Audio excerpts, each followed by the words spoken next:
मित्रों, 31 जुलाई 2025 को दिल्ली के सड़कों पर जो नज़ारे थे वाकई में इस देश की आत्मा को झकझोर कर रख देने वाले थे। इस देश में गुरु को भगवान माना गया है। जब उस गुरु ने अपने शिष्यों के हक के लिए लड़ा तो उसे क्या मिली? पुलिस के लाठियों की चोट। ये चोट किसी शिक्षक के शरीर पर या किसी अभ्यर्थी के शरीर पर नहीं थी, बल्कि इस देश की आत्मा पर थी, लाखों करोड़ों युवाओं के भविष्य पर थी और देश के लोकतंत्र के गरिमा पर थी। यह सिर्फ और सिर्फ सिस्टम की बर्बरता और नाकामी को छुपाने की कोशिश थी। इस देश में 100 करोड़ से भी ज्यादा लोगों का चुनाव सफलतापूर्वक संपन्न करा लिया जाता है। इस देश में हर साल किसी न किसी राज्य में कोई न कोई चुनाव होता है और उसे सफलतापूर्वक इस देश का सिस्टम संपन्न करा लेता है। लेकिन इसी देश में करोड़ों युवाओं के भविष्य से जुड़ी परीक्षाओं को बिना किसी धांधली, बिना किसी विवाद के संपन्न कराने में इस देश का सिस्टम विफल हो जाता है। चाहे नीट की परीक्षाएं हो, चाहे रेलवे की परीक्षाएं हो, यहाँ तक कि चाहे एसएससी की परीक्षाएं हो, इस देश में भ्रष्ट सिस्टम के अधीन होकर ये करोड़ों युवाओं के भविष्य के साथ निरंतर खिलवाड़ कर रही हैं।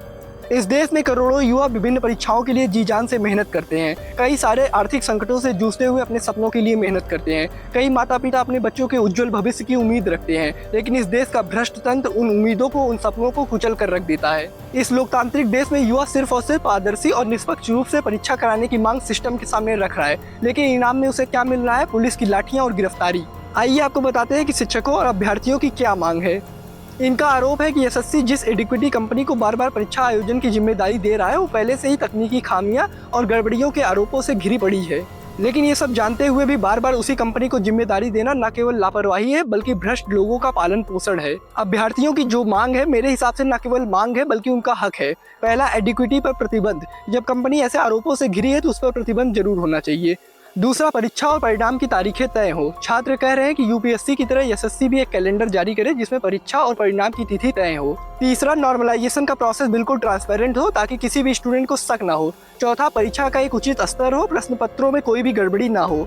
पांचवा, भर्ती प्रक्रिया पूरी हो जाने के बाद जल्द से जल्द नियुक्ति हो, पुरानी भर्तियों के कारण से नियुक्ति रुकी ना रहे। छात्रों को बहुत दूर दूर तक सेंटर न अलॉट किया जाए, सेंटर उनके पहुंच से बाहर न हो और यातायात जैसी बेसिक सुविधाएं उपलब्ध हों।